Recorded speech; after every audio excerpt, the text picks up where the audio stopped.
অনেকে বন্ধু বান্ধবকে হঠাৎ দায় রাখতে বা নেকাব পড়তে দেখে বলে, কিরে ছাগলের মতো দায় রেখেছিস বা ভূতের মতো দেখা যায় দেখি, এর কারণে কি কোনো গুনাহ হবে? ভাইয়ের আমার, আল্লাহ মাফ করুক, অনেকে রসিকতা করে এই কাজটা করেন। এতে শুধু গুনাহ হওয়ার ব্যাপার না, এতে পরিষ্কারভাবে ইমানটা নষ্ট হয়ে যাবে। আপনি দাড়ি রাখেন নাই, এর কারণে আপনার ইমান যাবে না ভাই। আপনি নামাজ পড়তে অবহেলা করেন, আপনার ইমান এক কথা চলে যাবে না ভাই। আপনি নিজে পর্দা করেন না, বোরকা পরেন না, ইমান যাবে না ভাই। গুনাহ হবে, এই গুনাহ আল্লাহর কাছে মাপ চাইলে আল্লাহ মাফ করতেও পারেন, সেটারও সুযোগ আছে। বাট আপনার কোনো বন্ধু অনেকদিন পরে দেখা হয়েছে, আরে এখন সুন্দর দাড়ি হয়ে গেছে, তার আপনি দেখে মন্তব্য করলেন, কিরে ছাগলের মতো দাড়ি রাখছিস দেখি।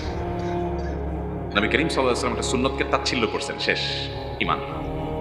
খুব ডেঞ্জারাস একটা বিষয় ইস্তেহজা এবং ইস্তেগফাফ, বিশেষ করে দাড়ি, এটা সে আল ইসলাম, ইসলামের একটা নিদর্শন।